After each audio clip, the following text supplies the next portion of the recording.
Okay so good morning all of you. I hope आप लोग सब अच्छे होंगे। So let me start today's lesson. This is the second video for learning assessment. Okay, so first unit already we have covered in the last video. Okay, so let us start chapter 2 of learning assessment, third semester B.Ed. Okay, so this is our chapter 2, education as a fundamental right. Okay, so यहाँ पे हम लोग को actually पढ़ना क्या है, education as a fundamental right में हम लोग को यहाँ पे पढ़ना है formative assessment. Okay, so formative roles of student का रोल्स क्या है फॉर्मेटिव असेसमेंट में, हम लोग का फॉर्मेटिव असेसमेंट में प्रॉब्लम्स क्या आता है। ओके, जब हम लोग फॉर्मेटिव असेसमेंट करते हैं, व्हाट आर द लिमिटेशन और what are the barriers. Okay, for wider use of formative assessment, क्यों फॉर्मेटिव असेसमेंट ज़्यादा हो नहीं पाता है। The teacher role in formative assessment, teacher का क्या रोल है फॉर्मेटिव असेसमेंट में। Observation and learning strategy using assessment, the process of learning. Okay, so ये सारा हम लोग को पढ़ने वाले हैं आज। Okay, so let us start. So first part is our formative assessment. Formative assessment तो हम लोग को ऑलरेडी पता है ये क्या है। It is a systematic process, एक सिस्टमेटिक प्रोसेस है हम लोग जिसमें कि हम लोग गैदर करते हैं information about the learning of the child कितना अप्रोच किया है। ठीक है, so it is a systematic process to continue gather evidence about learning. ठीक है, तो यहाँ पे क्या होता है in formative assessment, two students are the active participant. यहाँ पे एक्टिव पार्टिसिपेंट्स कौन है, स्टूडेंट्स है, क्योंकि हम लोग स्टूडेंट्स का ही अचीवमेंट यहाँ पे फाइंड आउट करने वाले हैं। Okay, with their teachers, sharing learning goals, understanding how there learning is progressive. यहाँ पे हम लोग जान पाएंगे कि कैसे हम लोग का लर्निंग प्रोग्रेस कर रहा है। Right, so purpose of formative assessment क्या है, इसका पर्पज़ क्या है, to monitor students acquisition of knowledge. Okay, and skills, educational process में कितना नॉलेज एक्वायर्ड किए हैं बच्चे। okay, so that we need to monitor through this formative assessment. So it is used to monitor students achievements or student acquisition of knowledge and skill through the educational process. So elements of formative assessment in practice, क्या क्या elements है formative assessment के लिए, तो क्या है, there are 4 core elements in formative assessment. 4 core elements are there, जैसे कि identifying the gap, feedback, student involvement and learning progression. सो हम लोग क्यों करते हैं, आइडेंटिफाई द गैप, ये पहला पॉइंट है। आइडेंटिफाई द गैप, इसका मतलब क्या है, स्टूडेंट को कितना जानना चाहिए और स्टूडेंट अभी कितना जान रहा है। What is the knowledge of the student right now and what he और सी शुड एक्वायर, मतलब उनको कितना जानना था, अभी कितना वो स्किल्स उनके पास अवेलेबल है, how much skills they got through the process of learning in comparison to that of the total chapter, जो हम लोग को चैप्टर दिए थे उसमें से वो कितना लर्न किए हैं, तो उसको हम लोग को पता चलता है। That is nothing but your identifying the gap. तो ये क्या है, what the student know and what they need to know. Okay, what the student know and what they need to know, उसका जो गैप है इसको हम लोग को आइडेंटिफाई करते हैं through this formative assessment. Then next है फीडबैक। ऑब्वियसली हम लोग फीडबैक लेते हैं जब बच्चे कुछ भी पढ़ रहे हैं, कुछ यूनिट कंप्लीट कर रहे हैं, उसका हम लोग फीडबैक लेते हैं ताकि टीचर उनको मतलब जान सके कि क्या प्रॉब्लम है। अगर हम लोग को प्रॉब्लम है, हम लोग कौन सा material, teaching learning material use करेंगे और क्या मॉडिफिकेशन हम लोग को टीचिंग में करना है, क्या करना है। So it is helpful in knowing the feedback. Student involvement, student involve है या नहीं। फॉर्मेटिव असेसमेंट एग्जाम कराने के बाद हम लोग को पता चलता है कि student is securing good marks, that means student is directly और indirectly linked with the chapter. Okay, then learning progression, कितना लर्निंग प्रोग्रेशन हुआ है बच्चे का। So there are 4 elements of formative assessment, identifying the gap, feedback, student involvement and learning progression. Okay, so next we will move to the next part, that is measure barrier to wider use of formative assessment। क्या barrier हो रहा है, formative assessment क्यों हर जगह नहीं हो पा रहा है। Okay, so what are the barriers, so the major barriers क्या है, Too often, information gathered through national regional monitoring system or even in school based evaluation is irrelevant. Irrelevant होता है कुछ, कभी कभी हम लोग को information जब मिलता है irrelevant और unhelpful to the business of teaching. कभी कभी होता है ये जो formative assessment है वो irrelevant है, ठीक है. Too often, information gathered in classroom, जो classroom में information gathered हो रहा है वो भी irrelevant है to the business of policy making. जो policy हम लोग बना रहे हैं उसमें भी कुछ helpful नहीं हो पा रहा है कुछ केस में.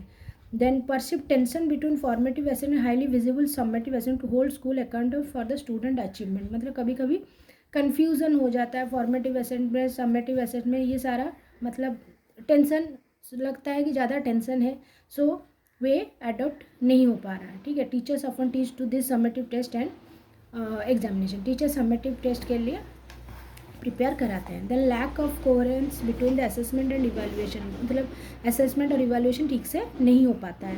Fear that formative as a to resource, कभी कभी क्या होता है ना, फियर रहता है कि फॉर्मेटिव असेसमेंट हम लोग को ज़्यादा कराने थे, रिसोर्स ज़्यादा यूज़ होता है, सो ये और टाइम कंज्यूमिंग होता है. So this thing are the barriers, जैसे कि हम लोग for the wider use of formative assessment. The role of student in the formative, student का रोल क्या है.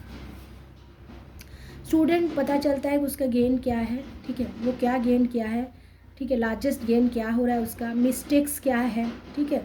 Then active choices about the learning which are demonstrated to increase achievement, वो learning में कितना अचीव किए हैं. They have to think about their own learning and talk about the understanding, मतलब जब फॉर्मेटिव असेसमेंट हो सोचते लगते हैं कि मैं ऐसा परफॉर्मेंस किया हूँ, नेक्स्ट टेस्ट में मैं कैसा करूँगा. सो ये सारा हेल्पफुल होता है स्टूडेंट के लिए. ओके, फीडबैक जान पाता है, गेन जान पाता है, उसका लर्निंग कितना आगे बढ़ा है, ये सब जानने में हेल्प होता है. Then the teacher role, teacher role क्या है इन फॉर्मेटिव असेसमेंट. टीचर को एक्चुअली क्लोज अटेंशन देना है to the nature of contextualization and timing of formative assessment. क्या टाइमिंग कब होना चाहिए, कंटेंट क्या होना चाहिए, टीचर को ये अच्छे से देखना है, अदरवाइज फॉर्मेटिव असेसमेंट का कुछ वैल्यू नहीं रहेगा. If paired with more summative model they can be ineffective. अगर ज़्यादा समेटिव मॉडल के साथ इनको मिला दिए फॉर्मेटिव को तो ये इनफेक्टिव हो जाएगा. तो एक सीक्वेंस होता है, एक टाइमिंग होता है, एक चैप्टर कंप्लीट हुआ या एक यूनिट कंप्लीट हुआ, so that should be maintain by the teacher. Formative assessment should not include too many recall rote activities, मतलब ऐसा नहीं कि too many rote activities should be involve in the formative assessment. Teacher involve formative model should not emphasize grading over learning, ज़्यादा grading over emphasize नहीं देना. हम लोग देखेंगे बच्चे का कितना अचीवमेंट हुआ है. In the formative there should be more cooperative and less competitive class. More ऐसे मतलब कोऑपरेटिव होना चाहिए, ऐसे नहीं है कि सिर्फ ओनली कम्पिटेटिव होगा. अगर ऐसे वो कम्पिटेटिव होगा तो बहुत स्टूडेंट है जो कि मोटिवेशन हरा सकते हैं. Okay, so then teacher must make sure to focus quality में ज़्यादा फोकस देना चाहिए रेदर देन द क्वांटिटी, कि कितना क्वेश्चन दिया, क्या दिया, क्वेश्चन का क्वालिटी क्या है वो देखना है, right. So these are the thing that the teacher role in the formative assessment. So in the next part we are going to learn observation and learning as a strategy for using assessment in the process of. क्या learning को हम लोग observe करेंगे. Observation actually क्या है. Observation कोई observe कर रहा है, ठीक है, somebody is observing something, that is observation. So observation of student are vital because each child has a unique set of value. मतलब हम लोग हर बच्चे को ऑब्जर्व करना चाहिए क्योंकि हर बच्चे क्लास में सबका डिफरेंट टैलेंट एंड क्वालिटीज़ रहता है. Okay, so we have to observe all the qualities individually. Observation learning enables teacher to provide opportunity to measure children's need. हम लोग मतलब बच्चा क्या चाहता है, वो कैसे पढ़ेगा, उसका मतलब क्या टीचिंग लर्निंग मटेरियल उसके लिए हेल्पफुल होगा ज़्यादा, तो ये सारा हम लोग ऑब्जर्व करके जान पाएंगे क्योंकि हर बच्चे का कैपेबिलिटी अलग होता है. तो classroom observation define is a process by which the observer sit in one or more classroom session, record the teachers teaching practice and the student action. वो बैठ के स्टूडेंट और टीचर का जो कन्वर्सेशन हो रहा है, जो एक्शन टीचर का स्टूडेंट का है, वो ऑब्जर्व कर रहे हैं. Observation and assessment are essential tools of watching and learning by which we both establish the progress.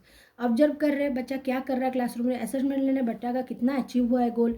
So this two are necessary for the progress of the child. Observation क्या है. Plan viewing and analysis of. हम लोग planning करके analysis के लिए observation करते हैं, right. So next हम लोग देखते हैं there are different types of observation. There are basically three types of observation. That is your narrative observation, semi structured observation and high highly structured observation. Narrative observation का मतलब क्या है, हम लोग कुछ रिटन नोट्स में डिस्क्राइब कर रहे हैं कि ऑब्जर्वर जो देख रहा है क्लासरूम में उसको कुछ लिख के वो मतलब नैरेट कर रहा है, रिटन नोट्स में डिस्क्राइब कर रहा है, that is your narrative observation. Narrate something, it is a qualitative as opposed to the quantitative observation when there is no behavior count of resulting number as a indicator। तो यहाँ पे क्या है, written note में describe कर रहे हैं, so what the observer sees in the classroom. Semi structure में क्या होता है, इसमें ऑब्जर्वर आइडेंटिफाई स्पेसिफिक बिहेवियर, एक पर्टिकुलर स्पेसिफिक बिहेवियर को ऑब्जर्वर को ऑब्जर्व करना है बच्चे का। सपोज हम लोग देख रहे हैं बच्चे क्लासरूम में बैठे हैं, तो पहले क्लास में वो कैसा बिहेव कर रहे हैं, वो कैसे, सपोज हम लोग देखना चाहते हैं कि बच्चों का फीडबैक कैसा है, बच्चे कैसे क्वेश्चन पूछ रहे हैं या आंसर्स कैसे दे रहे हैं। तो एक पर्टिकुलर टॉपिक में जब हम लोग ऑब्जर्व कर रहे हैं क्लासरूम में क्या चल रहा है, so that is your semi structured observation. Semi मतलब एक particular identify specific behaviour, that is your semi structured observation. Highly structured में क्या होता है, हम लोग कुछ चेकलिस्ट बनाते हैं, okay, and the observer should note weather a behaviour factor is present और नॉट। हम लोग को पूरा पॉइंट्स ले लेंगे। सपोज बच्चे क्लासरूम में जब टीचर जा रहे हैं तो उनका पहला इंप्रेशन क्या है, okay, we will give some points or grades and we will provide a checklist. Then after that the students are sitting quietly or not, we'll provide some grade or checklist, we'll give some option of checklist, okay। so ये सारा क्या होता है, एक मतलब checklist prepare करते हैं, वो हो रहा है या नहीं हो रहा है, दैट इज़ पॉजिटिव और नेगेटिव। सो ये है हाईली स्ट्रक्चर, मतलब इसमें हम लोग को सारा मतलब quality of the student, each and every student we can observe. So this is nothing but your highly structured observation. इसे हाईली स्ट्रक्चर्ड क्यों बोला जाता है, क्योंकि हम लोग यहाँ पे सारा क्वालिटी ऑब्जर्व कर सकते हैं, ठीक है। So observation on learning is strategy of for using assessment in the process. अब ये एक मतलब स्ट्रैटेजी है, हम लोग असेसमेंट यूज़ करने का एक स्ट्रैटेजी है। तो इसमें हम लोग कह सकते हैं inform planning, inform understanding of child's current competence level, reflection on appropriate appropriateness कैसा रिफ्लेक्शन है, sharing of information with other parties कैसा है, ठीक है, ये सारा हम लोग ऑब्जर्व कर पाते हैं। Then question on learning is a strategy for using assessment in the process of learning. तो teachers use questioning a part of their teaching, मतलब टीचर क्यों क्वेश्चन पूछना चाहिए, ठीक है, प्रोसेस ऑफ लर्निंग में टीचर को क्यों क्वेश्चन पूछना चाहिए। इसलिए पूछना चाहिए क्योंकि अगर हम लोग ऐसे ही पढ़ाते जाएंगे तो हम लोग को पता नहीं चलेगा कि हम लोग का फ्लो कहाँ तक है, कैसे जा रहा है, ठीक है। तो maintain the flow of learning with in the session. हम लोग एक पार्ट पढ़ाए, उसमें से क्वेश्चन पूछे, तो हम लोग को लगा कि हम लोग एक फ्लो को मेंटेन कर रहे हैं। सेकेंडली, अगर पूछ रहे हैं तो स्टूडेंट एक्टिव हो रहा है। स्टूडेंट अगर सपोज डल बैठा है लेकिन हम लोग एक क्वेश्चन बीच में पूछ ले तो स्टूडेंट थोड़ा एक्टिव हो जा रहा है, तो एंगेज हो रहा है सेशन में, that is engage student with the learning. assess what had been learned and check that what the learner is understood or not। मतलब हम लोग जान पाते हैं कि वो क्या सीखा है और कितना समझा है, ठीक है। उसका मेमोरी को हम लोग स्टूडेंट टेस्ट मेमोरी, हम लोग मेमोरी चेक कर सकते हैं। Collaborative thinking response to new information, कभी कभी होता है कि बच्चे ग्रुप में सोच के आंसर्स देते हैं। Then seek the view and opinion of, हम लोग को बच्चों का क्या रेस्पॉन्स है वो जानना है। सो इसलिए हम लोग क्वेश्चन पूछते हैं। हम लोग को जानना है कितना बच्चा सीखा है, हम लोग को जानना है बच्चा मोटिवेट हो रहा है या नहीं, बच्चा एंगेज है या नहीं, ओके। सो बच्चे का मेमोरी कैसा है। कोलैबोरेटिव लर्निंग को भी हम लोग डेवलप कराते हैं थ्रू क्वेश्चनिंग। सो ये सारा है द प्रोसेस ऑफ लर्निंग में the importance of question asked by the teacher, okay. I hope आप लोग को समझ में आया होगा।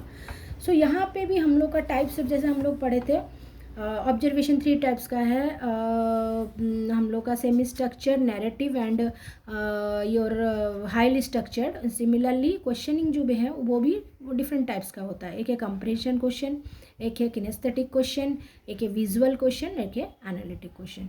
तो कंप्रेशन क्वेश्चन में क्या है, कंप्रेशन मीन्स कुछ I am looking for explanation, okay, मतलब एक्सप्लेनेशन और depth, that is your compression question.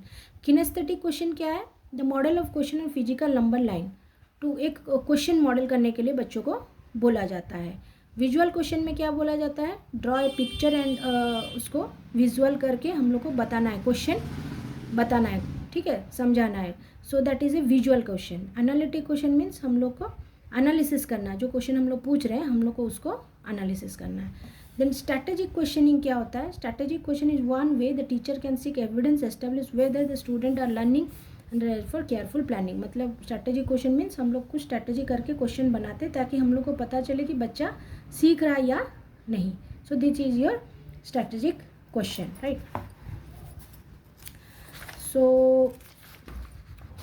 So this is our first part of the chapter. In the next part, in the part 2 मैं video upload कराऊंगी, ठीक है? तो we will be starting with reflection learning as a strategy for using assessment in the process of learning, right? So thank you all of you for watching my video. So thanks, all of you like and subscribe to see the next part of this video. Thank you, bye, have a good day.